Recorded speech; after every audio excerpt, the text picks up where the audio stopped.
인생의 여정은 뭐 이런저런 모양으로 가는데 우리가 출애굽하는 이스라엘 백성을 통하여서 우리의 모습을 보게 되어집니다. 똑같이 출애굽했어요. 그리고 이스라엘 백성은 어떤 사람은 원방하고 불평하고 투덜투덜투덜하면서 광야를 그냥 갑니다. 예, 똑같이 가요. 예, 가긴 갑니다. 그런데 원망하고 불평하고 힘겨워하면서 갑니다. 그런데 어떤 사람은 믿음으로 반응을 합니다. 하나님을 기대하면서 갑니다. 감사하면서 갑니다. 가나안 땅을 향하여서 주님께서 행하실 것을 소망을 가지고 믿음으로 반응하면서 주님을 찬양하면서 갑니다. 여러분들은 어떻게 지금 현재 가고 계십니까? 지금 똑같이 가고 있어요. 우리 다 이스라엘 백성처럼 지금 가고 있습니다. 안 가는 건 아니에요. 가요. 그런데 문제는 똑같이 가는데요. 어떤 이는 원망하고 불평하다가 멸망의 길로 갔더라. 라고 되어 있고요. 어떤 이는 믿음으로 반응하고 하나님께서 주신 그 사명 감당하면서 하나님께서 주시는 그것을 향하여, 그곳을 향하여, 표대를 향하여 믿음으로 반응하면서 소망을 가지고 그러면서 기쁨으로 갑니다. 그리고 결국 하나님께서 예비해 놓으신 약속의 땅, 약속을 성취합니다. 네. 여러분들은 심은 대로 거두게 되어집니다. 지금 나의 현 주소가 어디에 있습니까? 저는 사람들을 이렇게 바라보면서 이 땅 가운데에서 지지리도 궁상맞게 지지리도 고생하면서 지옥 아닌 지옥에서 저렇게 고통 가운데 살다가 천국은 가야 될 텐데 그런 자가 지옥에 간대요. 와, 정말 불공평하다. 저 사람은 이 땅 가운데 천국을 누리면서 행복하게 주님과 살다가 그 사람은 또 천국으로 간대요. 와, 이것처럼 불공평할 때가 어디 있나라고 생각했어요. 저렇게 고생한 사람은 이 땅 가서 고생했으니까 천국은 가서 영원한 생명 주님과 함께 행복을 누려야지. 천국은 맛봐야지. 그리고 이 땅 가운데 부귀영화 누리면서 하나님과 함께 천국을 이 땅 가운데 누리다가 그러다가 이런 사람들 다 천국 간다라고 한다면 정말 하나님 불공평한 거 아닌가라고 과거에는 그렇게 생각을 했었어요. 예. 참 이상하다. 이해가 안 된다. 어, 이 땅이 지옥 같은데 그런데 천국은 가야지라고 하는 소망을 가지고 이 지옥에서 조금만 버티자, 조금만 버티자 이러면서 제가 신앙생활을 초창기에 했던 것 같아요. 그런데 이 땅 가운데의 삶의 연장이다라고 하는 말씀을 듣고 제가 정신이 번쩍 들었어요. 이 땅 가운데 살면 난 지옥인데 그러면 지옥으로 간다는 거야? 와, 이거 안 되지. 이 땅 가운데에서 천국을 누리면 여기에서 연장선 가운데 천국을 누린다라고 하는 거예요. 예. 내가 주인 삼은 그분과 함께 그분이 있는 곳에 간다라는 거예요. 내가 주인 삼은 그분이 예수님이다라고 하면 예수님이 계신 곳이 천국입니다. 이 땅 가운데서 천국을 누리는 곳이고 그리고 죽어서도 천국을 누리는 것이고요. 이 땅 가운데 예수님이 주인이 아니었어요. 이 땅 가운데 주인이 뭐 이런저런 것들이었어요. 그러면 지옥을 누립니다. 그래서 이 땅 가운데에 내가 주인 삼은 그것이 있는 곳이 어디예요? 지옥이에요. 그래서 이 땅 가운데에서 내가 주인 삼은 그것과 지옥 생활 하다가 죽어서도 지옥으로 간다. 이것이 진리라고 하십니다. 네. 인간적으로 생각했을 때는 참 불공평한 것처럼 보이지만 이것이 진리입니다. 이스라엘 백성들이 광야 생활을 가면서 원망하고 불평하면서 갔을 때 지옥같이 느껴졌을까요? 천국처럼 느껴졌을까요? 지옥처럼 느껴졌을 거예요. 그러다가 결국은 어떻게 했어요? 불평하고 원망하고 지옥처럼 계속 고통 가운데 있다가 멸망의 길로 갔더라. 이렇게 되어진다라는 거지요. 하나님과 함께 감사하고 기쁨으로 순종의 발걸음, 소망을 가지고 믿음으로 반응했던 그 사람들은 약속의 말씀 하나님의 언약을 성취했다라고 하는 거지요. 그래서 여러분들이 심은 그대로 열매를 얻게 되어질 것입니다. 네. 아멘이 점점 줄어들고 있어요. 두렵지요? 야, 10페이지를 보겠습니다. 고난은 하나님 빼고 바라보면 너무 아프다라고 우리가 저번 시간에 나눴지요. 고난은 하나님의 기도하라는 콜링이다. 이 고난이 왔을 때, 어떠한 어려움이 딱 직면했을 때 믿음의 사람인지 아니면 내가 믿음이 없는 사람인지 나의 현상이 실상이 적나라하게 드러나게 되어집니다. 이 세 가지의 반응이 있어요. 첫 번째 초기 단계, 두 번째 중급 수준의 훈련, 세 번째 고급 훈련이라고 되어 있죠. 첫 번째는 우리가 아브라함을 볼 수가 있어요. 초기 단계, 뭐가 안 된 상태라고 적혀 있나요? 네, 경건 연습이 안 되어 있는 상태라고 되어 있죠. 네, 경건 연습이 안 되어 있어요. 아브라함이, 자, 창세기 12장에 보면은요, 하나님께서 아브라함을 콜링합니다. 본토 친척 아비집을 떠나라. 그리고 내가 너에게 보여줄 땅으로 가라. 라고 하나님께서 이제 명령을 하십니다. 그렇게 하시고 축복을 주시고, 그리고 난 다음에 아브라함은 순종을 합니다. 순종을 했을 때 꽃밭길만 있을 거라고 우린 기대하잖아요. 그런데 그렇지 않습니다. 하나님 앞에 순종을 하는데, 그런데 첫 번째 닥쳤던 것이 무엇이냐라고 한다면 창세기 12장 10절 이하 함께 봉독하겠습니다. 그 땅에 기근이 들었으므로 아브라함이 애굽에 거류하였고 그리로 내려갔으니 이는 그 땅에 기근이 심하였음이라. 네. 자, 순종하고 발걸음을 내딛었습니다. 그리고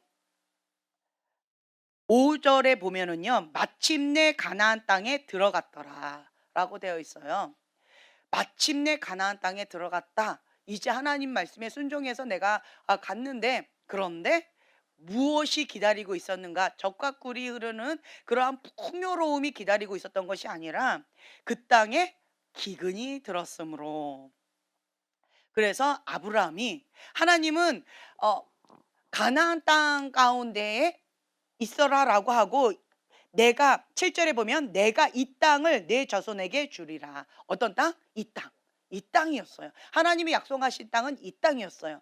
그런데 이 땅에서 버티는 것이 쉽지 않습니다. 왜요? 기근이 들었어요. 버텨야 돼요. 자, 기근이 들었다라고 하는 것은 이 먹을 거가 없다라는 거예요. 경제적인 위기입니다. 의식주의 위기라는 거예요.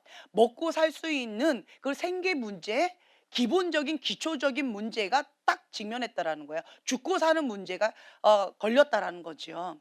이러한 문제가 딱 직면했을 때 위기입니다. 위기가 직면했을 때 아브라함은 본능으로 선택했어요. 본능적인 반응을 했습니다. 왜 그랬느냐? 경건의 연습이 되지 않았어요. 하나님께서 콜링하셨고 하나님 말씀에 순종의 발걸음했지만 훈련이 되어 있지 않은 거예요. 예, 훈련이 되어 있지 않으니까, 그러니까 어떤 문제만 딱 닥치면 인간적인 본능을 따라서, 이게 본능이에요. 인간적인 본능을 따라서 선택하고 본능을 따라서 갑니다. 하나님은 이 땅을 축복으로 주셨다라고 하셨는데, 아브라함은 하나님께 묻지도 않고 자기가 인간적인 방법으로 애굽으로 갑니다. 애굽은 하나님과 상관없는 땅이에요. 그 애굽에 거류하고 그리로 내려갔다라고 했어요. 자, 여기를 보면은요,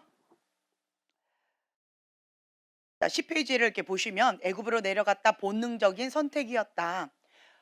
누구 중심적으로? 예, 자기 중심적으로. 하나님과 함께 순종을 하면서 그 여정은 같지만, 그렇지만 이 안에 있는 이것은 여전히 자기 중심적이라는 거예요. 나 중심적. 이 속사람이 변했어요? 안 변했어요? 안 변했어요. 이 속사람은 경건의 훈련을 통하여서, 연단의 과정을 통하여서 변합니다. 그러면서 이제는 아브라함이 연단의 과정을 이제 겪으면서 여기에서 자, 기근 때문에 애굽에 갔는데 그런데 아내가 너무 아름다워. 이 아름다운 아내가 너무 아름다운데 그런데 이 아내는 데려가고 나는 죽이고 자, 누가 두려운 거예요? 사람이 두려운 거예요. 그렇죠? 하나님을 바라보면 하나님을 경외하면 사람이 두렵지 않습니다. 하나님이 책임져 주신다. 하나님께서 하라고 하는 것만 순종하면 하나님께서 하실 것이다. 라고 하는 믿음이 있는데 아브라함은 이때 당시 자기 중심적인 사고방식과 그리고 자기를 바라봤어요. 현실을 바라봤어요. 그렇죠? 상황을 바라봤어요. 환경을 바라봤어요. 그랬더니 기근이었고 내가 할 수 있는 방법은 없었어요.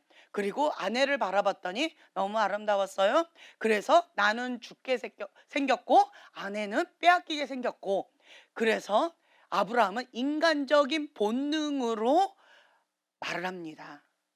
거짓말해라. 너가 나의 누이다. 그렇게 해라. 라고 하고 아내를 팔아넘깁니다. 바로 왕이 딱 보고는 어머나 세상에 이렇게 아름다울 수가 이렇게 나이가 많은 할머니도 아름다운가 봐요. 예, 너무너무 아름다워가지고 뿅 해가지고 데려갔다라고 하는 거죠. 그런데 이때 하나님께서 개입하셨어요. 여호와께서 개입하지 않으셨더라면 그러면 정말 가정이 깨지는 그러한 상황 가운데 정말 비참한 상황 가운데 있게 되어졌을 거예요. 자, 17절 하나님의 개입입니다. 함께 봉독합니다. 여호와께서 아브라함의 아내 사라의 일로 바라와 그 집에 큰 재앙을 내리신지라. 네, 아멘. 하나님께서 개입하신 거예요. 그래서 아브라함은 하나님을 잊어버린 거예요. 자, 고난, 위기 닥쳤을 때 그때 하나님 빼고 생각하면 너무 아프다, 고통스럽다, 힘겹다, 내가 할 수 있는 방법은 없다, 그냥 고통이다, 죽을 것 같다 라고 하는 그거가 있는데 하나님이 개입하셨어요. 그때 아브라함은 인식했습니다. 하나님이 계셨지. 기근이라는 위기가 있었고 그리고 아내를 빼앗기는 이러한 위기가 있었는데 하나님이 계셨지. 하나님이 개입하시면 문제가 다 해결되는구나. 그러면서 자기중심적인 사고방식에서 하나님 중심적인 사고방식으로 전환되어지는 그런 과정을 겪게 되어집니다. 네. 이제 이것이 초기 단계. 하나님과 함께 신앙생활을 하긴 했지만 경건의 훈련이 되지 않았기 때문에 이런 사람들은 자, 누가복음 8장 9절에서 15절 말씀이 있는데 자, 누가복음 8장에 보면은요. 자, 9절에서 15절 말씀이요. 좋은 밭, 길가밭, 돌짝밭, 가시덤불밭, 좋은 밭에 대한 그러한 천국 비유입니다. 우리 마음밭이에요. 이 마음밭이 하나님과 함께 신앙이 첫 출발을 하긴 했지만 내 마음밭이 아직 길가밭이에요. 내 마음이 아직 돌짝밭이에요. 내 마음이 아직 가시덤불이에요. 아직 좋은 밭이 되어 있지 않은 거예요. 이 연단의 과정을 통하여서 이 기경이 일어난다라고 하는 거죠. 이 초기 단계에 있는 사람들이 길가밭, 돌짝밭, 가시덤불밭에 있는 사람들이다라고 보면 좋을 것 같아요. 이런 사람들은 하나님을 사랑합니다.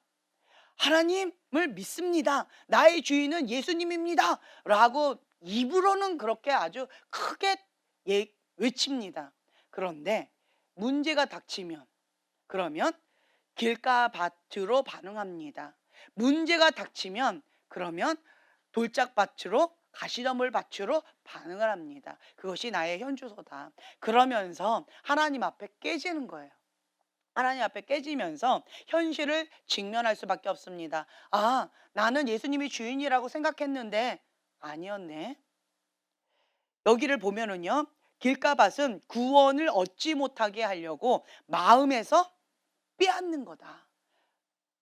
구원을 얻지 못한다라는 거예요. 그리고 두 번째는 바위예요. 내 마음이 돌짝밭이에요. 마음이 완악해요. 마음이 완고해요. 고집이 세요. 예, 아집이 센 거지요. 자기 의가 강한 겁니다. 자기 틀, 자기 박스가 강해요. 자가 셉니다. 이런 사람들은 바위예요. 마음밭이 바위예요. 나는 아닌데요? 아니요. 마음밭이 바위입니다. 자기 틀이 강하고 자아가 강한 사람들은 바위예요. 이러한 사람들은 뿌리를 내리기가 힘들어요. 뿌리를 내리지 못한다라고 하는 거는 권위 아래 보호를 받으면서 견고하게 뿌리를 깊이 내려야지, 그래야지 백향목이 나무처럼 견고하게 자라는데, 이런 바위밭은요 마음이 완고하기 때문에 자라기가 힘듭니다. 그리고 이런 사람들은 이 폴짝폴짝 많이 떠돌아다녀요. 자, 어디서 많이 봤죠? 이 저주? 가인의 저주지요. 유리하는 별처럼 떠돌아다니는 이 저주가 있어요. 그 저주가 뭐예요? 가인의 분노, 권위에 대적하는 이 저주가 있으면, 그러니까 여기저기 떠돌아다니는 그러한 저주가 있다라고 하는 거죠. 왜요? 마음이 바위예요. 완악해요. 완고해요. 그래서 볼 수 있는 눈, 들을 수 있는 귀가 없는 자, 미련한 자가 이렇다. 권위자의 상처가 많다. 자기의가 강하다. 이런 자들은요. 자, 13절 한번 봉독해 볼까요? 바위에 있다는 것은 말씀을 들을 때 기쁨으로 받으나 뿌리가 없이 잠깐 있다가 시련을 당할 때 배반하는 자요. 네. 아멘. 자, 시련을 당할 때 뭐 한대요? 배반한다라는 거죠. 네. 쉽게 배반합니다. 저 사람들은 정말 믿음이 좋은 것처럼 보여져요. 우와, 대단하다. 그런데 배반을 해요. 왜 그러느냐? 권위자에 대한 상처, 그리고 시련을 당할 때 뿌리가 없기 때문에 쉽게 배반을 한다. 그리고 여기 폴짝 저기 폴짝 이렇게 떠돌아다니는 유리하는 별에 그 저주가 있다라고 하는 거죠. 참 안타깝죠. 자, 세 번째는 가시떨기에 떨어졌다. 자, 14절 말씀 함께 봉독합니다. 가시떨기에 떨어졌다는 것은 말씀을 들은 자이나 지내는 중 이생의 염려와 재물과 향락의 기운이 막혀 온전히 결실하지 못하는 자요. 예, 아멘. 가시떨기에 떨어졌다라고 하는 건 내 마음밭이 가시떨기다라고 한다면 뭔가 열심을 해요. 그런데 열매가 없어요. 열매가 없어요. 왜 열매가 없지? 나는 뭔가 열심히 하는데 열매가 없어요. 그러면 내 마음밭이 가시떨기인 거예요. 가시떨기다. 왜 그러는가? 이생의 염려, 재물과 향락의 기운에 막힌 거예요.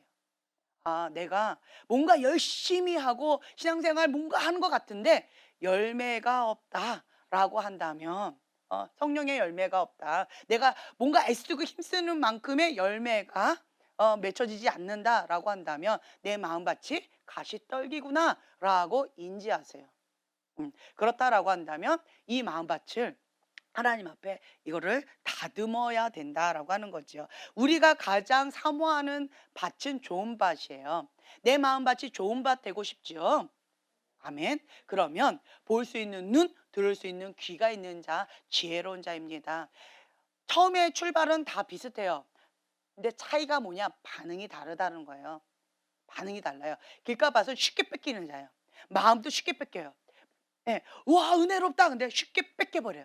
은혜도 뺏겨버리고 마음도 뺏겨버리고 그래가지고 뭔가를 할 수가 없어요. 마음이 휘덕휘덕휘덕 이렇게 하는 사람들 길가밭입니다. 예. 그리고 은혜를 들었다는데 순간 가서 기억이 안 나. 이런 거. 이러한 자들이 길가밭이다라고 하는 거죠. 그리고 아까 두 번째는요. 권위자에 대한 상처, 권위자에 대한 그 모든 권위 하나님부터 왔다라고 하는데 권위에 대한 그것을 마음에 앙심을 품지 않고 대적을 하게 되어진다라고 하면 유리하는 별처럼 그렇게 가인의 분노로 반응하는 것들, 자기 의가 강한 사람, 자기 박스가 강한 사람들, 자아가 강한 사람 있죠. 센 사람, 고집 센 사람들, 그런 사람은 바위, 유리하는 별에 저주가 있는 거죠. 그러면 이러한 자들은 시련 당할 때 쉽게 배반합니다. 간슬게 다 빼줄 것처럼 하지만 쉽게 배반합니다. 참 무섭죠. 그리고 이제 세 번째는 가시떨기. 이러한 사람들은 눈에 보이는 대로 환경에 이끌려서 휘청휘청하는 거죠. 그래서 이생의 염려, 그러니까 세상 가운데에서 세상을 사랑하는 마음, 세상의 염려, 이생의 염려, 그리고 재물과 향락, 이 세상을 사랑하고 이 세상에 즐기고 싶어하는 여러 가지 인생의 여러 가지 것들을 포기를 못하는 거예요. 자기의 야망이나 자기의 어떤 것들을 포기를 잘 못하는 이런 것들이 많이 있다. 욕심 같은 거 많이 있죠. 그러면 열매를 거두지를 못하는 거예요. 열매가 없어요. 그런데 우리가 이러한 내 마음밭이 길가밭 돌짝밭 가시덤불밭이다 라고 하면 초기 단계예요. 아브라함처럼, 처음에 아브라함처럼 어떤 문제가 딱 닥쳐요. 그러면 내가 길가밭처럼 쉽게 뺏겨요. 마음을 뺏겨버려요. 쉽게 시선을 놓쳐버려요. 쉽게, 예, 쉽게 그냥 획가닥 한다라고 하는 거죠. 그런데 이러한 사람이 경건의 연습을 받습니다. 훈련을 받아요. 저희 교회가 계속 훈련을 강조하는 이유가 뭐냐라고 한다면 여러분들의 메타인지를 계속 해드리는 거예요. 나는 하나님을 사랑해요. 나는 하나님을 믿습니다. 예수님이 나의 주인입니다. 라고 다 고백을 합니다. 그런데 문제가 닥치면 나의 현 주소가 길가밭 돌짝밭 가시덤불 밭인 거예요. 왜요? 경건의 훈련이 안 되어져서, 준마 훈련이 안 되어져서, 신앙의 훈련이 안 되어지면 나의 현 주소가 초기 단계 여기에 머물러 있어요. 영적인 아가에 머물러 있다라고 하는 거죠. 그러면 문제만 닥치면 무너지고, 문제만 닥치면 무너지고, 현실 가운데, 환경 가운데 무너지는 나의 현 주소를 직면할 수밖에 없습니다. 네, 너무나도 힘겨운 거죠. 이 인생의 폭풍 가운데 정신없이 힘겨워요. 왜 그럴까요? 자기 중심적이에요. 나 중심적이에요. 사고방식이. 그리고 본능적으로 선택합니다. 본능적으로 반응합니다. 이런 사람들이 감동을 잘 받는데 어떤 감동이냐? 육적인 감동이에요. 그리고 인간적인 감동입니다. 계시를 받아요. 환상을 봅니다. 음성을 듣습니다. 그런데 다 그것이 본능적인, 육적인, 인간적인 그러한 것을 많이 받는다라고 하는 거죠. 그래서 이런 경우 내가 보았다, 들었다, 나는 확실히 꿈에서 봤다, 몇 번씩 그 꿈을 꿨다. 아무리 그렇게 확실하게 뭐라고 강하게 했어도 그것은 다 어디로부터 왔다? 예, 하나님부터 오지 않은 거다. 여러분 그걸 인정하셔야 돼요. 그런데 이런 사람일수록 자기 계시를 굉장히 맹신합니다. 참 쉽지 않죠? 예. 그래서 이러한 초기 단계에 있는 사람들이 하나님 안에서 연단의 가정을 받습니다. 고난이 내게 유익이라. 예. 그러면서 내 속사람이 이 길가밭 돌짝밭 가시덤불밭이었던 내 속사람이 이 연단의 과정을 통하여서 단단해지는 거예요. 믿음으로 반응하기 시작하는 거예요. 믿음으로 한 번 반응하고 믿음으로 반응하고 그러다 넘어졌다가 다시 믿음으로 반응하고 다시 넘어졌다가 믿음으로 반응하고 이제 이러면서 계속 성장해 나간다라고 하는 거죠. 단번에 여호와의 산에 올라간다? 그것은 꿈만 같지요. 여호와의 산에 올라가는 방법은 뭐다? 한 걸음부터. 한 걸음 순종, 한 번의 순종, 또 한 번의 순종. 성령님께서 감동 주실 때마다 진리의 말씀 가운데 순종하는 거예요. 순종. 무엇을 하면서 어차피 가야 돼요. 어차피 가야 돼요. 여러분들은 매번마다 선택을 하셔야 돼요. 매 순간마다 선택하셔야 돼요. 가인의 분노로 반응할 것이냐, 아니면 회개 모드로 반응할 것이냐. 여러분은 항상 선택해야 돼요. 내가 앉아서 기도하려고 하는데 마음이 낙담이 돼요. 주님 왜? 이건 뭐예요? 가인의 분노인 거예요. 억울합니다. 하나님 왜 그러셨어요? 라고 하는 그 마음이 오면 감사가 나올까요? 안 나올까요? 안 나옵니다. 분노만 나오고 억울함만 나오고 그러면 이 쓴물만 나와요. 눈물이 나오는데 이 눈물은 앙심의 눈물이에요. 자기 연민의 눈물입니다. 이거는 억울합니다. 이렇게 하면서 우는 눈물은 자기 연민의 눈물은 자기의 마음을 더 다운시켜요. 별로 의미가 없습니다. 토설기도는 내 아픔의 마음을 주님 앞에 토로하는 건데 이거는 어떻게 하냐면 억울합니다. 이게 아니에요. 주님, 내가 너무 마음이 아파요. 주님 이해가 되지 않습니다. 하나님은 항상 선하시다고 하시는데 나는 너무 아파요. 주님 이거를 내가 어떻게 받아들여야 될지 모르겠어요. 내 마음이 상합니다. 주님 위로해 주세요 하고 엉엉 우는 거예요. 이게 눈물이 달라요. 첫 번째 거는 앙심이에요. 하나님 왜? 이러면서 악에 받쳐서 주님 앞에 그냥 엉엉엉 하고 우는 거예요. 그건 자기 연민의 눈물이에요. 이거는 별로 영양가가 없어요. 예, 오히려 낙담이 되어진다라는 거죠. 이렇게 기도하고 나서 이런 사람들의 결과물은 뭘까요? 마음 가운데 낙담이 돼요. 기도를 해도 여기가 답답하고, 기도를 해도 뭔가 막 눌려 있어요. 왜 그럴까요? 이 기도라서 그래요. 자기 연민의 앙심을 갖고 하나님 앞에 억울합니다. 이렇게 기도해서 그런 거예요. 그런데 같이 눈물을 흘리는데 토설기도는 이게 뻥 뚫려져요. 왜 그럴까요? 나의 상하고 깨어진 심령을 주님 앞에 토로하는 기도예요. 주님, 내 마음이 너무 상합니다. 주님, 나 어떻게 합니까? 어디로 가야 될지 모르겠어요. 주님, 이게 뭡니까? 어떻게 해석해야 될지 모르겠어요. 나의 감정을 주님 앞에 있는 그대로 얘기하는 거예요. 주님, 너무 아파요. 주님, 이걸 어떻게 해석해야 돼요? 주님, 나보고 어떻게 하라고요? 주님, 도와주세요. 주님 앞에 긍휼을 구하는 기도예요. 그러면 주님의 위로가 와요. 그러면서 이 상하고 깨어진 심령으로 주님 앞에 토로를 했기 때문에 여기가 뻥 하고 뚫리면서 시원해요. 그러면서 내 마음이 어떻게 될까요? 길가봐 돌짝밭 가시덤불밭이었던 앙심 했던 그 마음이 이 기도를 통하여서, 토설 기도를 통하여서 내 마음이 바뀌어져요. 어떻게 해요? 감사로, 아, 회개로, 내가 원망하고 불평하고 있었네. 하나님 왜 이렇게 하고 이거를 앙심을 안 풀고 있었네. 주님, 용서해 주세요. 하나님의 뜻은 내 뜻과 다른데 내 뜻을 고집했네요. 주님, 용서해 주세요. 이게 바뀌어 버려요. 회개 모드로 바뀌게 되어져요. 그러면서 생각이 전환이 돼요. 주님, 그럼에도 불구하고 이러한 아픈 상황 가운데서도 주님이 나와 함께 하셨네요. 감사합니다. 그러니까 뭐 정말 쥐어짜듯이 감사를 찾는 거예요.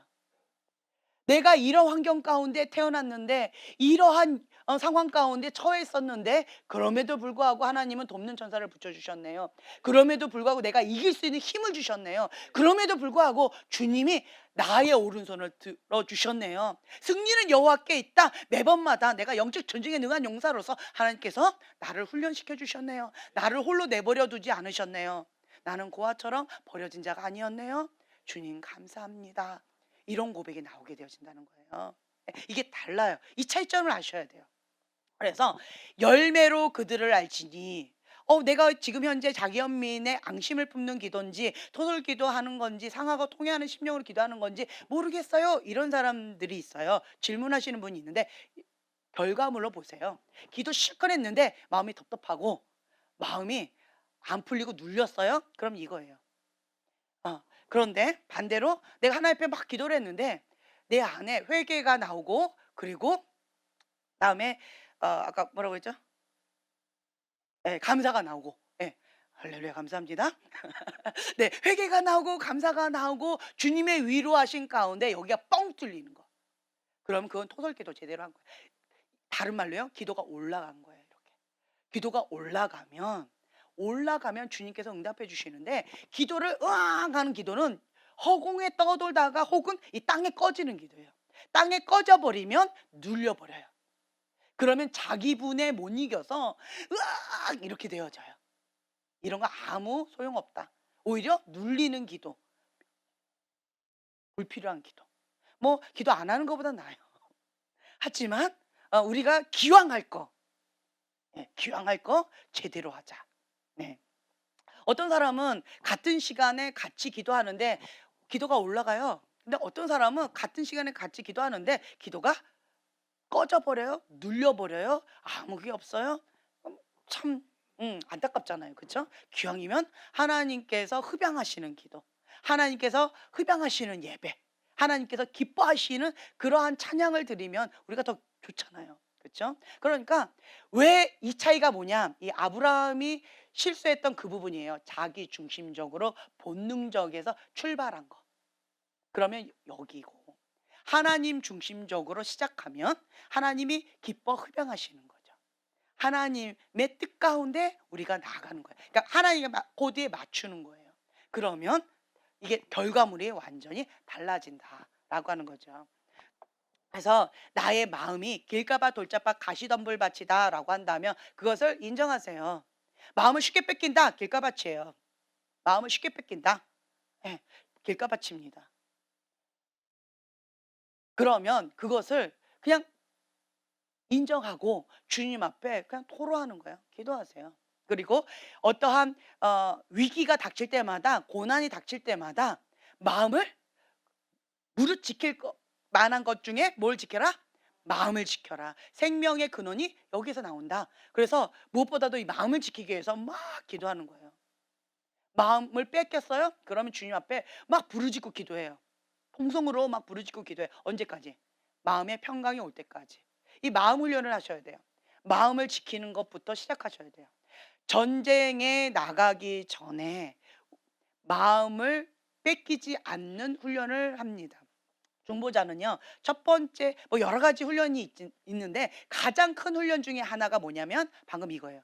마음 지키는 훈련. 마음 지키는 훈련이에요. 마음을 쉽게 뺏겨요. 그러면 하나님 말씀 가운데 순종이 어렵습니다.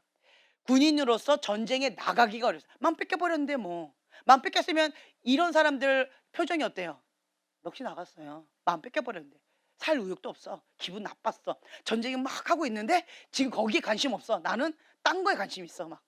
아, 억울해. 이러고 있으면 뿅! 그냥 바로 나가자마자 죽겠죠. 그러니까 전쟁에 나갈 수가 없어요. 훈련이 안 된 사람들은 전쟁에 나갈 수가 없어요. 그래서 첫 번째 마음 지키는 훈련부터 하셔야 된다라고 하는 거예요. 그래서 자기 중심적인 그러한 사고방식에서 하나님 중심적인 사고방식으로 전환되어지는 것, 이것이 아주 중요하다라고 말씀을 드렸어요. 자, 그리고 자, 15절의 말씀 함께 봉독하겠습니다. 좋은 땅에 있다는 것은 착하고 좋은 마음으로 말씀을 듣고 지키어 인내로 결신하는 자니라. 예, 아멘. 아멘. 우린 이걸 사모하잖아요. 착하고 좋은 마음으로. 자, 착하다, 좋은 마음이다. 누구 기준에? 예, 하나님 기준이에요. 어떤 사람이 이렇게 얘기하더라고요. 저 사람 착해요. 근데 예수님 안 믿어요. 누구 기준에? 예. 하나님 기준의 선악이에요. 선악과 선악. 선악은 인간의 기준이 아니고요. 하나님 기준이어야 돼요. 하나님을 믿는 사람이 하나님 말씀 가운데 순종하는 사람이 착한 사람이고 하나님 말씀에 순종하지 않는 사람은 아무리 인간적으로 선하다라고 해도 그 사람은 악한 사람입니다. 하나님 말씀에 순종을 안 하면 그 사람은 악한 사람이에요. 그래서 여러분들은 다시 한번 말씀드리는데 자기 중심적인 사고방식으로 사고해서는 안 돼요. 인간 중심적인 사고방식으로 인간적으로 접근하면 안 됩니다. 하나님 중심적인 사고방식으로 접근하셔야 돼요. 말씀의 기준에서 시작하셔야 돼요.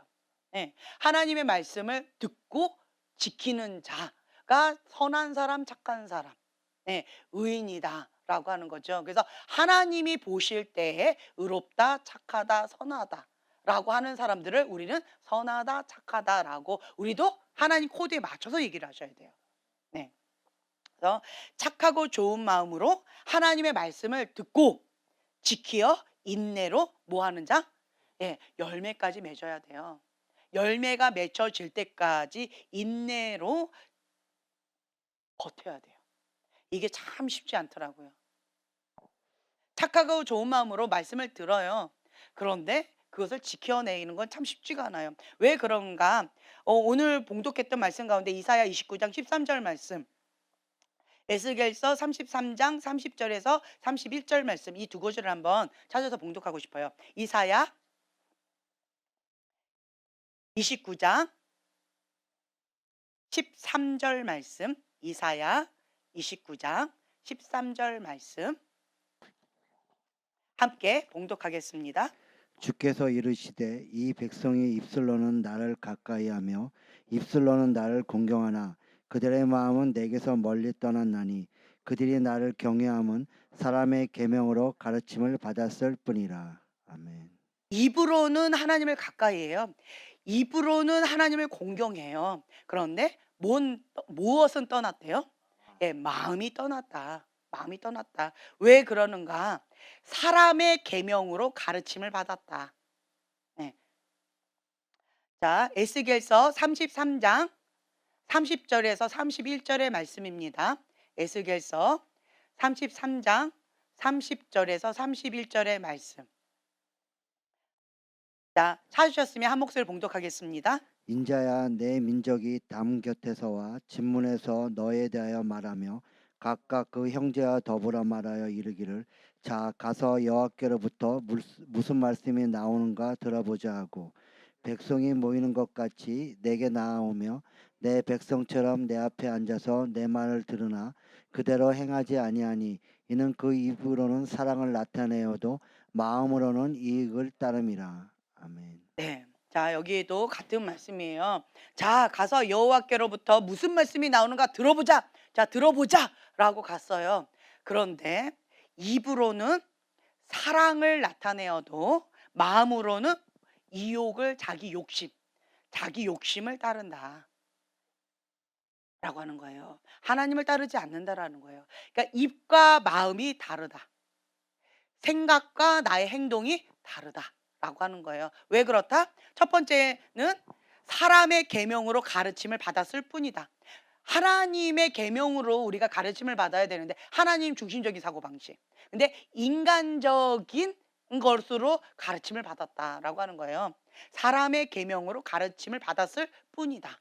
그래서 입으로는 하나님을 가까이 하고 입으로는 하나님을 공경하지만 마음은 하나님으로부터 멀다. 그리고 두 번째로는 입으로는 하나님 앞에 무슨 말씀하시는지 들어보자 라고 노력은 합니다. 그런데 입으로는 사랑을 나타내어도 마음은 자기의 욕심을 쫓아간다 라고 하는 거예요. 말과 행동이 다르다 라고 하는 거죠. 마태복음 7장에 나와 있는 말씀처럼 하나님의 말씀을 듣고 행하면서 가르치는 자 반석 위에 집을 지은 지혜로운 자다. 하나님의 말씀을 들었지만 행하지 않고 가르치는 자는 모래 위에 집을 지은 어리석은 자다. 이 말씀과 연결되어 있죠. 그래서 여러분들은요, 무엇보다도 이 좋은 마음, 착하고 좋은 마음으로 말씀을 듣고 지키어 인내로 어디까지? 예, 열매를 맺혀질 때까지 인내로 버텨야 돼요. 끝까지 인내로 열매를 거둘 때까지. 중도하차 없다. 참 안타깝지 않아요? 중도하차. 네, 중도하차. 왜 중도하차 한다고 저번 시간에 우리가 순종 1과에서 배웠죠. 네, 반항 때문에. 할렐루야. 누구신지 모르겠지만 똑똑하신 분이셔요. 어느 교회 다니시는지. 네. 왜 루시퍼가 천사장에서 사단이 됐다? 반항 때문이다. 왜 아담이 에덴 동산에서 쫓겨났는가? 반항 때문이다. 왜 하나님의 사람이 하나님과 동행하다가 중도하차했는가? 왜 곁길로 갔는가? 반항 때문이다. 예. 거역의 영, 대적의 영, 반항이에요, 반항. 그것 때문에 그렇다라고. 그러니까 권위에 대적하는 이것 때문에 그렇다라고 하는 거죠. 하나님의 말씀을 듣고 지키어 열매를 얻을 때까지 인내로 버텨야 돼요. 아멘. 네. 근데 중도하차 어렵다. 중도하차 하지 말자. 참 그것만큼 안타까운 게 없는 것 같아요. 우리 열심히 신앙생활했는데 눈 떠봤더니 지옥이야. 주여, 그쵸? 어떤 분은 이렇게 하더라고. 난 지옥 가면 안 돼! 라고 하는데 열심히 지옥으로 달려가는 사람이 있어요. 나는 천국 가야 돼! 라고 하는데 열심히 지옥으로 달려가는 사람이 있어요. 말과 행동이 왜 다를까요? 메타인지가 안 돼서. 네, 그런 경우도 있을 거예요. 자, 왜 그럴까요? 자기 중심적인 사고방식을 안 바꿔요. 자기 틀을 안 바꿔요. 연단의 과정 가운데에서 자기 고집을 안 바꿔요. 무엇을 바꿔야 된다? 하나님 중심적으로 바꿔야 돼요. 천국에 가는 것, 지옥에 가는 것, 이 땅 가운데 어떻게 한다라고 하는 것 하나님께서 계명으로 다 주셨어요. 어떻게 하면 된다라고 하는 것을 이미 길을 다 제시해 주셨어요. 그러면 이 하나님께서 말씀하신 이 계명대로 우리가 하나하나 순종하면서 가면 돼요. 이 모든 말씀을 한 번에 내가 다 소화하기는 어려워요. 지금 나에게 주시는 말씀 그 하나, 지금 나에게 주시는 그 말씀 하나에 어린아이 같이 하나님의 말씀을 듣고 지키어 인내로 결실을 맺으면 돼요. 그러니까 하나부터. 예. 이렇게 되어지면 차곡차곡 쌓이게 되어진다라고 하는 거죠. 그런데 기본 마음밭이 예쁘지 않은 사람이 있어요. 뿌리를 못 내리는 밭이 있어요. 왜 그런 줄 아세요? 이거예요. 자기의 이욕을 쫓는 사람 있죠. 이러한 사람은요, 뿌리를 못 내려요. 어떤 한 곳에 뿌리를 못 내리고 유리하는 별처럼 떠돌아다니는 사람이 있어요. 이 교회 저 교회 떠돌아다니는 사람이 있어요. 왜 그러느냐? 자기의 이욕을 쫓아가기 때문에 그래요. 이러한 사람들은 하나님의 말씀 가운데 뿌리를 견고하게 깊이 내리셔야 돼요. 그리고 근본 뿌리는 뭘까요? 하나님을 향한 불신이에요. 자기 의가 강해서 그래요. 하나님을 신뢰하지 못하기 때문에 그래요. 내가 해야 된다라고 하는 불안이 있어서 그래요. 다른 말로요. 예, 하나님을 신뢰하지 못하겠다는 거예요. 내가 주인이라는 거예요. 예, 그렇기 때문에 한 곳에 뿌리를 깊이 못 내리는 거예요. 하나님을 신뢰하면 하나님을 신뢰하면요, 그냥 밀어붙입니다. 어떨 때는 저희가 두렵고 떨리는 마음이 있어요. 정말 이 말씀을, 하나님의 말씀을 우리가 순종하면서 행하면서 가르치려고 나름대로 정말 이게 부들부들 떨면서 하거든요. 나름대로. 예, 밑줄 치셔야 돼요. 나름대로. 예, 하거든요. 그런데 어떤 분들은 이렇게 진리 말씀 딱 선포했을 때 어린애 같이 그 말씀에 목숨 거는 사람이 있어요. 그러면 갑자기 정신이 번쩍 들어요. 그러면서 그냥 액면 그대로 그냥 순종하는 사람이 있어요. 그냥 액면 애기처럼 뭐 "이거 해야 돼." 그러면은 그냥 흑백 논리처럼 그냥 액면 그대로 그것만 그게 킥고잉 그것만이야 그러고 이렇게 하는 사람이 있어요. 그런 사람들한테는 1 단계 이렇게 2 단계 몇 발자국 뒤에는 왼쪽으로 몇 발자국 뒤에는 앞으로 킥고잉 이렇게 구체적으로 얘기를 해 줘야 된다라고 하는 그 부담감도 살짝 있고, 그다음에 정말 말을 지혜롭게 정말 책임감을 갖고 '해야 되겠구나.'라고 하는 거룩한 부담감도 생기는 경우가 있어요. 그런 경우들도 많이 있어요. 그리고 또 한 가지는 정말 '어린애 같은 그러한 믿음이 있구나.' 이런 마음도 있고 회개에 또 많이 나왔어요. 예. 어떤 부분에 있어서는 정말 아기 같아 가지고 이게 시행착오도 많은데, 그런데 어떤 부분에 있어서는 그 마음의 중심은 참 예쁘다. 하나님 앞에 전부를 다 걸고 하나님 앞에 죽기까지 순종하고자 하는 그 마음의 중심이 있기 때문에 그렇게 하는 거거든요. 그러니까 그 마음의 중심이 참 예쁘다. 예. 이런 마음이 들면서 제 마음 가운데 회개하는 마음도 많이 들었어요. 그러면서 저도 여러분들을 보면서 배우면서 나갑니다.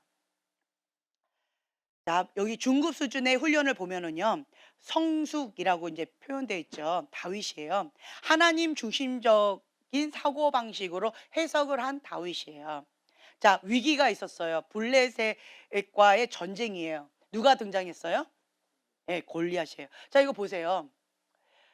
가나안 땅에 도착했는데 기근이 왔지요. 그리고 이 다윗이 아버지 말씀에 순종해서 양을 치고 있다가 갑자기 아버지가 오래요. 그래가지고 갔더니 갑자기 기름을 부어요. 그리고 다음 세대의 왕이다라고 해요. 그리고 확 도망가셨어요. 그래가지고 와 할렐루야 이게 뭐야?라고 했는데, 그런데 아버지가 그 형들한테 도시락 갖다 줘라라고 해가지고 딱 갔더니 골리앗이 등장했어요. 하나님 말씀에 순종을 하고 하나님의 기름 부음을 받고 하나님의 콜링을 받으면 꽃밭길만 있을 것 같은데, 그런데요, 처음에 기근이 와요. 그리고 골리앗이 등장해요.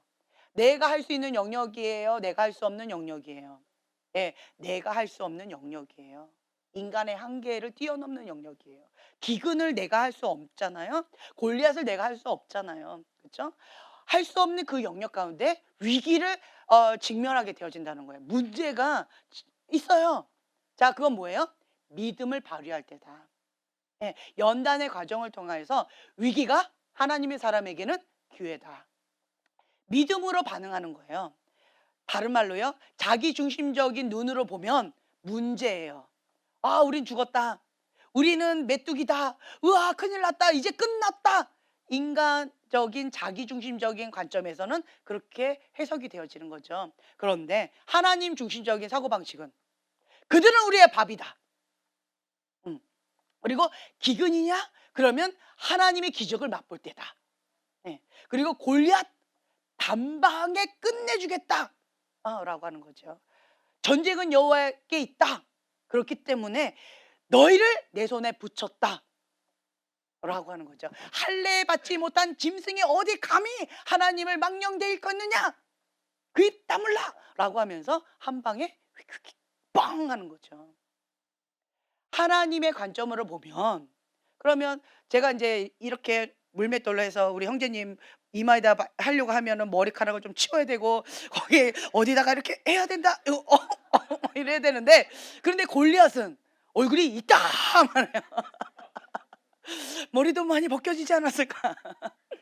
그러면 그냥 오, 타겟이 크네. 그냥 던져도 맞겠다라고 하는 거죠. 그 어느 중심적인 사고방식? 하나님 중심적인 사고방식. 예, 거인이다. 타겟이 크다. 쉽게 던져도 단방에 맞겠다. 조금 하면 맞추기 힘드네. 하나님 중심적인 사고방식이면 이렇게 다르는 거예요. 그런데 자기 중심적인 사고방식, 연단의 과정을 받지 않았어요. 훈련을 받지 않았어요. 이스라엘 군사들은 하나님의 연단을 받지 않았어요. 골리앗을 봤을 때 어떻게 반응을 했죠? 무서워서 떨었어요. 골리앗은 한 명이었고 이스라엘 군사들은 수많은 군사였어요. 그런데 벌벌벌 떨었어요. 그들은 다 칼과 창과 뭐 이런 것을 갖고 있는 골리앗을 보고 육의 눈으로 보고 현실을 보고 벌벌 떨었다라고 하는 거죠. 우리는 죽게 됐다. 우리 끝났다. 뭐가 안 보였어요? 예, 하나님이 안 보였어요. 자기 중심적인 사고방식, 하나님이 안 보이는 거예요. 훈련을 받지 않은 사람, 하나님이 안 보이는 거예요. 훈련을 받은 사람, 뭐가 보여요? 예, 하나님이 보이는 거예요. 전쟁은 여호와께 속했다. 뭐가 보였어요? 하나님이 보인 거예요. 그래서 환경은 똑같아요. 문제는 똑같아요. 그런데 뭐가 달라요? 하나님과 함께 하느냐, 하나님 없이 하느냐, 요 차이가 있고요. 그리고 해석의 차이. 저들은 나의 밥이다. 우리는 메뚜기 떼다. 우린 죽었다. 해석의 차이다. 같은 사건인데 해석의 차이가 있다 라고 하는 거죠. 누구와 함께? 하나님과 함께, 하나님 없이. 이런 차이가 있다 라고 하는 거예요. 여러분들은 연단의 과정을 밟고 있습니까? 연단의 과정이 없습니까? 훈련의 과정이 있습니까? 훈련의 과정을 받지 않았습니까? 이런 차이가 있다라고 하는 거예요. 다 머리로는 나는 다윗처럼 그렇게 하고 싶어. 그런데 막상 문제를 딱 직면하면 내 마음 확 바뀌었어요. 그럼 뭐예요? 길가빠진 거예요. 마음은 원이로 돼. 입술로는 하고 싶은 거예요. 입술로는 사랑하고 싶은 거예요. 입술로는 하나님을 가까이 하고 싶은 거예요. 입술로는 여호와를 경외하고 싶은 거예요. 입술로는 내가 하나님의 사람이고 싶은 거예요. 그런데 내 마음은 이욕을 쫓아가는 거죠. 내 마음은 길가밭인 거죠. 내 마음은 돌짝밭인 거예요. 간의 분노로 반응하는 거죠. 나의 그것이 현실이다. 이것이 무엇을 통해서 바뀌어질 수 있는가? 연단의 과정을 통하여서, 고난의 과정을 통하여서, 경건의 훈련을 통하여서 이것이 성장해 나갈 수 있다라고 하는 거예요. 그래서 여러분들이 지금 현재 저희 교회가 훈련의 장입니다. 훈련의 장이에요. 이러한 기초 단계에 훈련 없이 신앙생활하는 것은 어려워요. 만만치 않습니다. 믿음으로 세상 가운데 빛과 소금의 역할을 감당을 해야 되는데, 그런데 현실에 딱 부딪히면 우리는 메뚜기야. 마음 휙 뺏겨버리고, 그리고 나는 말도 못해. 이렇게 되어지는 것이 우리의 현실이라는 거죠. 왜요? 경건의 훈련을 받지 못했기 때문에, 연단을 받지 못했기 때문에, 하나님 앞에 훈련을 받지 못했기 때문에 이러한 결과가 나올 수밖에 없다. 왜 그럴까요? 자기 중심적인 사고방식이 안 바뀌어서 그래요. 이 사고의 틀이 나에서 출발했기 때문에. 하지만 나는 뭐라고 외쳐요? 나는 하나님의 사람이야. 나는 하나님을 믿어. 나는 예수님이 나의 주인이야 라고 말은 하지만 현실은 갭이 너무 크다라고 하는 거죠. 예, 이런 과정 가운데서 우리가 연단의 과정을 통하여서 훈련의 과정을 통하여서 성장해 가야 되는 이러한 필수 코스가 있다라고 하는 거예요. 우리 형제님이 아까 말씀하신 것처럼 메타인지를 하는 거죠. 아, 나는 입술로는 말을 하고 있지만 나의 현실로는 이 마음으로는 갭이 너무 크구나. 그렇다면 이 갭을 줄여야 되겠구나. 어떻게 하면 좋을까? 문제가 없이 지금까지 살아간 사람이 몇이나 될까요? 하루에도 수십 번 문제가 있지 않나요? 그러한 뭐 5만 가지 잡다한 생각 가운데 여러 가지 사건과 현실 가운데에서 여러 가지 우리는 선택의 기로 있어요. 가인의 분노로 반응할 것이냐, 인간의 본능으로 반응할 것이냐, 육으로 반응할 것이냐, 혈기로 육으로 그렇게 반응할 것이냐, 아니면 회개 모드로 다윗처럼 상하고 통회하는 심령으로 주님 앞에 엎드릴 것이냐, 주님 앞에 토로하면서 주님 앞에 엎드릴 것이냐, 무릎으로 주님 앞에 나갈 것이냐. 여러분들의 훈련의 과정이라는 거예요. 좋은 습관을 가지셔야 돼요. 좋은 습관. 좋은 습관을 가지시면 그러면 그 습관을 통하여서 결과물을 우리가 짐작할 수가 있습니다. 저 사람 저렇게 하고 있네. 언젠가는 이렇게 하겠구나. 이게 보여요. 기도를 계속하고 있어요. 그러면 그 기도를 하면 기도의 맛을 느껴요. 처음에는 기도 힘들어요 이래요. 그러다가 이제는 막 계속 기도를 하셨어요. 이제는 고백이 어떻게 바뀌신 줄 알아요? 목사님, 기도하지 말라고 하지 마세요. 기도 안 하면 나는 죽을 것 같아요. 기도 안 하고는 살 수가 없어요. 이렇게 바뀌었어요. 예전에는 기도 1시간 지금 막 열심히 하려고 노력하고 있어요. 기도 정말 쉽지 않지만 기도 정말 열심히 하려고 노력하고 있어요. 이랬던 분이 지금은 바뀌었어요. 기도하지 말라고 하지 말아 달래요. 기도가 나의 생명인 거예요. 기도 안 하면 살 수가 없대요. 완전히 은혜롭지 않나요? 저는 그걸 보면서 너무 은혜 받았어요. 와, 하나님이 살아계시고 하나님 역사하시는구나. 기도의 맛을 보면 이렇게 고백을 해요. 어떤 분은 기도 안 하고 왜 못 살아요? 기도 안 하는데 왜 못 살아요? 기도 안 하고 어떻게 못 살아요? 기도 안 하면 신났는데 더 신나게 세상에서 놀고 더 신나게 놀 수 있는데 기도 안 하고는 못 살아요라고 하는 그걸 정말 이해가 안 돼요. 이렇게 얘기하는 사람이 있어요. 그런 사람은 뭐가 안 된 거예요? 경건의 훈련이 안 된 거예요. 훈련이 안 된 거예요. 연습이 안 된 거예요. 연습을 계속 하다 보면 운동선수들도 그러더라고요. 운동선수들은 계속 운동을 했잖아요. 가장 고문이 뭔지 아세요? 그렇죠. 운동 못하게 하는 거. 예. 우리 박 목사님하고 우리 경환이는 운동하지 마 이러면 죽으려고 그래요. 경환이는 이게 앞으로 300개, 왼쪽으로 300개, 오른쪽으로 300개 이거 하고 그다음에 밖으로 나가서 30분 동안 30분 동안 이게 100m 달리기처럼 달려요. 저는 자전거를 타고 그 아이는 달려요. 그럼 속도가 비슷해요. 예. 이런 아이예요. 이런 아이한테 운동하지 마 이러면 이 아이는 폭발을 해요. 그래서 운동할 때는 안 건드려요. 폭발을 안 하게 하기 위해서. 그러니까 운동을 했던 사람들은 이 "운동하지 마." 이러면 되게 힘들어하더라고요. 근데 나 같은 사람은 "운동하지 마." 이러면 "할렐루야. 감사합니다." 이렇게 되어지는 거죠. 왜요? 운동의 훈련이 안 돼 있기 때문에. 이런 거라는 거예요. 그래서 경건의 훈련이 되어 있는 사람은 "이거 하지 마."라고 하면 죽을 것 같이 힘들어요. 그런데 경건의 훈련이 안 된 사람은 그 "하지 마." 그러면 "할렐루야. 감사합니다." 이렇게 되어진다라는 거죠.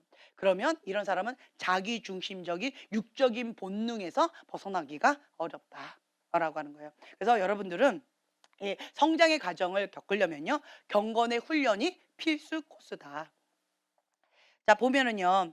평상시에 경건의 훈련이 되어 있는 다윗. 평상시에 하나님과 함께 양을 지켰다라고 하는 거죠. 예, 평상시에 하나님과 함께 경건의 훈련이 되어 있어서 골리앗이 등장했을 때 갑자기 한 게 아니에요. 평상시처럼 한 거예요. 문제가 딱 닥쳤을 때 우리는 평상시처럼 반응해요. 정말 제가 재미있는 그러한 거가 있는데 문제가 딱 닥치면 이 사람이 하나님의 사람인가 하나님의 사람이 아닌가 바로 드러나요. 문제가 딱 닥치면요. 하나님의 사람은 어떻게 할까요? 네, 금식 기도하고 하나님 앞에 엎드립니다. 문제를 딱 닥치면 하나님의 사람이 아닌 사람은 어떻게 반응할까요? 예. 사람을 찾아가거나 인간적인 방법을 하거나, 예, 두려워하거나 눌려 있거나 세상으로 가거나, 에이, 내가 하나님 앞에 이렇게 열심히 했는데 이런 문제가 생겼어, 안 해! 이러고는 그냥 아예 세상으로 가버리거나, 예, 이렇게 되어지는 거예요. 이 문제는요, 나를 메타인지 시켜주시는 하나의 사인이에요. 시험은 왜 하는 거예요? 테스트 왜 하는 거예요? 내가 무엇을 잘하고 무엇을 못하는지 나의 현주소 메타인지를 하기 위해서 그런 걸 하고 있잖아요. 그것처럼 하나님도 시험을 허락하시는 이유가 있어요. 나의 현주소를 보라고. 예, 문제를 딱 직면하면 바로 무릎을 꿇어요. 제가 저번에도 이게 말씀을 드렸지만 저희 교회 이제 코로나 문제가 딱 터졌잖아요. 그때 안 그래도 이제 방구사님이 40일 작전 기도가 들어갔으면 좋겠다, 철야 기도 들어갔으면 좋겠다, 그래서 40일 그런 얘기를 하고 이제 갔었던 거였죠. 그런데 정경 목사님이 절야는 악한 역을 파서야 하는데 강력한 힘이 있습니다. 절야로 돌파하세요. 기도하면 모든 질병 다 떠나갑니다. 기도하면 다 됩니다. 기도 외에는 이런 이유가 나갈 수 없느니라. 그래서 저보고 철야를 하래요. 그래가지고 저희가 40일을 안 그래도 하려고 했는데 해야 되겠네요라고 했다가 4개월 이상을 했던 것 같아요. 예, 계속 했죠. 그래가지고 우리가 돌파를 했잖아요. 위기가 기회가 되어졌습니다. 예, 믿음으로 성장을 했어요. 다음 단계 딱 넘어갔어요. 그러면서 기도하면 되네. 기도하면 모든 질병들 다 떠나가네. 기도하면 여러 가지 것들이 다 되네. 이러한 간증들이 참 많이 있었어요. 그런데 이제 이번에 저희가 또 이제 갔었잖아요. 갔었는데 또 뭐 이런저런 문제가 있다고 또 뭐 이렇게 문자가 오고 뭐 어떻게 이렇게 해가지고 제가 또 상담을 했어요. 목사님, 이럴 때는 어떻게 해야 될까요? 또 뭐라고 하셨을까요? 네, 기도하면 된다. 그런데 뭐라고 얘기하셨냐면 10시간 이러신 거예요. 예. 그쵸? 예. 철야 이건 얘기 안 하시고 10시간 이러시더라고요. 그래서 뭐 철야로 10시간 뭐 이렇게 해도 되고 아니면 뭐 어쨌든 10시간 이 기도의 양을 채우라는 그런 숙제를 또 주셨어요. 그래 가지고 제가 메타인지를 하게 됐어요. 아, 내가 바로 10시간 기도를 딱 못 들어가겠더라고요. 그래 가지고 지금 현재 아침부터 와 가지고 지금 계속 오늘 하루 종일 안 목사님하고 같이 이렇게 교회에서 살다시피 지금 계속 있는 거예요. 뭐 하는 거예요? 경건의 훈련을 하는 거예요. 10시간씩 하려고 하면 우선은 이게 훈련이 안 돼 있는 거예요, 내가. 몇 시간은 하겠는데 10시간까지 이거는 안 돼 있더라고요. 그래서 '아, 내가 지금 현재 기도주를 못 하고 있구나.' 그래 가지고 지금 계속 훈련하고 있어요. 그 뭐 하는 거예요? 10시간 하려고 지금 현재 이 근육 경건의 훈련을 이걸 계속 이렇게 증가시키는 거예요. 뭐 1kg, 1kg, 1kg, 1kg, 1kg 이렇게 늘리는 것처럼 계속 이렇게 하는 거예요. 이렇게 하면서 준비 운동을 하고 있는 거죠. 예. 그러면서 그 미션을 순종하려고. 할렐루야. 아멘. 아멘 하신 분들 같이 동참합시다. 아멘. 누가 아멘 하셨어. 할렐루야. 감사합니다. 이거 아니었어요? 여기였어요? 여기요? 여기 아니고?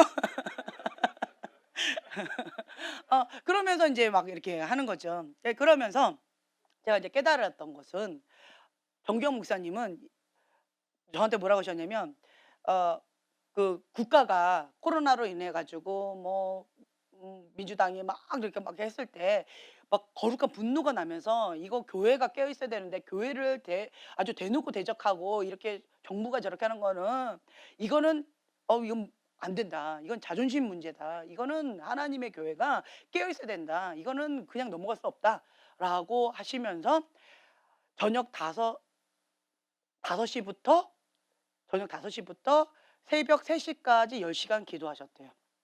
예. 그렇게 하시면서 몇 개월 동안 그거 돌파될 때까지 계속 하셨대요. 그랬더니 그 문제가 인제 좀 이렇게 넘어가면서 그러면서 승리하셨다고. 그러면서 하나님께서 "이제는 마무리 기도해도 된다."라고 하는 사인을 주셨대요. 그래 가지고 그다음 해에 3월 달까지 이렇게 하셨던 것 같아요. 올해 3월 달까지였던 것 같아요. 작년부터 해 가지고 "그렇게 하시면서 하셨더라."라고 하는 걸 저한테 얘기해 주시면서 어 "당신도 그렇게 하세요."라고 하는 뉘앙스로 저한테 얘기를 해 주신 거예요. 그래서 제가 어찌 됐든 그 말씀 가운데 도전을 받고 왔어요. 도전을 받고 와 가지고 "기도 외에는 이런 이유가 나갈 수 없느니라."라고 하는 것처럼 주님 그렇다라고 한다면 하나님께서는 감당할 수 있는 힘을 주시고, 그리고 그 부분 가운데에서 하나님께서 하라고 하실 때는 할 수 있다라는 거예요. 승리가 보장된 싸움이에요. 뭐만 되면, 내가 조건만 맞추면. 하나님의 뜻 가운데 내가 조건만 맞추면 그 싸움은 승리가 보장된 싸움이다 라고 하는 거죠. 그러면 단번에 그게 어려워요. 경건의 훈련을 해야 돼요. 계속 경건의 훈련을 하면서 조금씩 계속 늘려가는 거죠. 그러면서 하나님께서 원하시는 그 분량까지 경건의 훈련을 계속 해나가면서, 그러면서 이제 나가는 거예요. 나름대로 계속 열심히 주 앞에 나가는 거죠. 이제 그렇게 하다 보면은, 그러면 이제 고급 훈련까지 되어져요. 우리나라는, 제가 작년까지 이것을 여러분들한테 가르칠 때 "우리나라는 이게 없어요. 할렐루야. 감사합니다. 나는 이거 있으면 당장 도망갈 것 같아요." 아니면 당장 뭐 "나 이거 감당이 안 돼요. 저는 이거 자신 없어요."라고 얘기를 하면서 요거는 아예 빼고 다음으로 넘어갔었어요. 그런데 코로나 이후로 해 가지고 정부가 정말 이 고급 훈련을 우리나라에 시켜줬잖아요. 감사해야 될지 슬퍼해야 될지 모르겠지만, 그러면서 우리가 힘겨운 정부와의 싸움을 했잖아요. 이 법적인 싸움을 했잖아요. 그리고 지금도 어 차별금지법 뭐 이거 때문에 지금 현재 목사님들이 거기 1인 시위도 하시면서 "그거는 안 된다."라고 하면서 지금 시위를 하시면서 "정부와 싸우신다."라고 하는 정말 아름다운 소식도 들리잖아요. 그죠? 이런 것들을 보면서 지금 현재 우리나라가 정말 칠흑같이 어두워지니까 빛과 소금의 역할을 조금만 해도 강하게 빛이 나가는 거죠. 그 소금맛이 강하게 나가는 거예요. 그만큼 세상이 어두워지고 있다라고 하는 거죠. 그래서 우리는 원하지 않았지만 고급 훈련을 지금 현재 우리가 받고 있습니다. 예. 고급 훈련을 받으면서 정말 이렇게 죽으면 죽으리라, 풀무불에 던져지고 사자굴에 던져지고 법적인 공권력을 통한 위기, 이 법적인 싸움, 감옥에 갈 수도 있고 죽을 수도 있는 이러한 위기 가운데 고급 훈련을 우리나라도 지금 받고 있다라고 하는 거죠. 네. 그래서 이런 부분 가운데에서 민주당이 정말 적그리스도적인 그런 것들을 참 많이 하더라고요. 저는 뭐 당에 대해서 그런 건 잘 모르는데, 그때 그 노무현 대통령 그분도 어 성교원을 다 없애버렸더라고요. 성교원 다 없애버리고 어린이집이라고 해야만 국가적인 지원을 주겠다. 그래서 선교원을 다 없애라. 거기서 다 없애버렸더라고요. 그래 가지고 인제 크리스찬으로서 기도하거나 성경을 가르치거나 전도하거나를 어린이집부터 못 하게끔, 학교에서도 못 하게끔 그거를 노무현 때 했더라고요. 그러니까 노무현이 그렇게 악한 법을 만들고 그렇게 비참하게 그렇게 되어졌겠죠. 그러면서 이 민주당에서 정말 대놓고 하나님을 대적하는 법들을 많이 내놓고, 대적하는 것들을 지금 현재는 아주 노골적으로 지금 하고 있잖아요. 그런 모습들을 보면서 '아 우리가 깨어 있어야 되겠구나.' 제가 뭐 당에 대해서는 잘 모르겠는데 하나님을 대놓고 대적하는 이 민주당은 이거 어렵다, 이런 마음이 좀 들었어요. 그리고 또 민주당을 지지하는 크리스찬들도 좀 있어요. 그런 부분 가운데에서 깨어서 기도하면 이것이 지금 무엇을 대적하고 있는지, 이거를 인간적인 방법으로, 인간적인 법으로 하나님을 이렇게 의근하게 대적하는 거예요. 이런 부분에 있어서 깨어 있어야 되겠다라는 마음이 좀 있어요. 그래서 여러분들이 지금은 고급 훈련을 받고 있는 현 시대에 우리가 살고 있다. 슬퍼야 될지 기뻐야 될지 모르겠지만 저는 고급 훈련을 안 받아서 정말 행복했거든요. 그리고 고급 훈련을 받고 있는 저 다른 나라에 안 가리라. 예. 그래서 나는 어 '주님 앞에 갈 때까지 고급 훈련을 받지 않겠구나. 할렐루야 감사합니다.'라고 했는데 우리나라를 살고 있는 한 고급 훈련을 계속 받을 것 같아요. 예. 이러한 부분 가운데서 여러분들 계속 깨어서 하나님 앞에 나가야 됩니다. 교회가 교회다우면 이렇게 비참하게 되어지지 않는 것 같아요. 왜 교회가 이러한 고난이 받을 수밖에 없었을까요? 왜 허락되어졌을까요? 교회가 그만큼 예, 어려워졌다는 거죠. 하나님의 빛과 소금의 역할, 하나님의 사명 이것을 감당하지 못하고 변질되어져 갔다라고 하는 거죠. 그래서 교회가 회개하면 우리 믿는 사람들이 회개하면 그러면 한국 땅 가운데 소망이 있다. 예. 그리고 부흥이 한국 땅 가운데 있을 것이다 라고 하는 예언적 메시지가 있었습니다. 그러면 우리는 그 예언의 말씀을 성취해야 돼요. 예. 그래서 이 부흥의 불이 한국 땅에서 뻗어나갈 것이다 라고 하는 예언이 얼마나 많았어요. 전 세계에서 막 그거 하나 한국에 와가지고 외치고 가고 싶다고 그렇게 하셨던 분들도 꽤 많으셨거든요. 그런데 아직 못하고 있어요. 왜 그럴까요? 경건의 훈련이 안 됐어요. 그 사명을 감당할 준비가 안 돼 있어요. 그 부흥의 불을 받을 거룩한 그릇으로 하나님 앞에 준비가 되어 있지 않은 거예요. 뭐가? 교회가. 누가? 우리가. 누가? 내가. 그렇다라는 거예요. 그래서 우리가 하나님 앞에 경건의 훈련을 통하여서 거룩한 그릇, 부흥의 불을 담을 수 있는 이 그릇으로 준비가 되어진다면 그러면 역전되리라. 아멘. 그래서 하나님의 영광이 온 땅 가운데 그렇게 되어질 것입니다. 그리고 이제 여러분들이 또 이제 보면은 고난은 고난인데 해석이 달라지니까 이 조절할 수 있는 힘이 있어요. 하나님을 향한 기대하는 마음이 있어요. 하나님 하실 것이다. 예. 그리고 어려운 환경을 만나면 이제는 위기가 기회다. 이 믿음이 발동하는 거죠. 그리고 틀림없이 하나님의 뜻이 있을 거야. 틀림없이 하나님의 무슨 뜻이 있을 거야. 하나님을 향한 기대하는 마음, 믿는 신뢰하는 마음, 소망을 갖는 이러한 마음이 계속 있는 거죠. 그러면서 합력하여 선을 이루실 주님을 찬양하게 되어져요. 그러면 내 안에 감사하는 마음을 계속 갖게 되어지는 거죠. 그러면 나에게 맡겨진 그 모든 것들을 감당할 수 있는 힘이 생기게 되어질 것입니다. 아멘. 그래서 하나님의 관점으로 사건을 보는 것, 믿음의 눈으로 반응하는 거지요. 그리고 하나님의 관점으로 그 사건들, 내 아픔이었지만, 고통이었지만 재해석하게 되어진다면 감사가 나올 수 있다라고 하는 것. 믿음의 성장이 있는 이러한 과정 가운데 감사가 나올 수 있다라고 하는 거지요. 그래서 여러분 모두가 하나님 중심적인 사고방식으로 바뀌는 그런 지혜로운 자가 되시길 예수님의 이름으로 축복합니다. 아멘. 자, 기도하고 마치겠습니다. 주님 감사합니다. 하나님을 빼고 고난을 바라보면 너무 아픕니다. 하지만 하나님의 계획하심을 보면 감사가 나옵니다. 고난은 하나님의 기도하라는 콜링이어서 우리가 부르짖고 기도하면서 어려운 환경을 만날 때마다 위기가 하나님의 사람에게는 기회입니다. 틀림없이 하나님의 무슨 뜻이 있을 거야. 하나님을 향한 그 신뢰하는 그 믿음이 자라나가는 그런 기회로 삼겠습니다. 주님, 한 사람 한 사람을 주님께서 강권적으로 붙잡아 주시고 하나님의 부흥의 불을 감당할 수 있는 거룩한 그릇으로, 정결한 그릇으로 그 사명을 감당할 수 있도록 정금과 같이 나올 수 있도록 주님 강권적으로 붙들어 주시옵소서. 감사드리며 예수님의 이름으로 기도합니다. 아멘.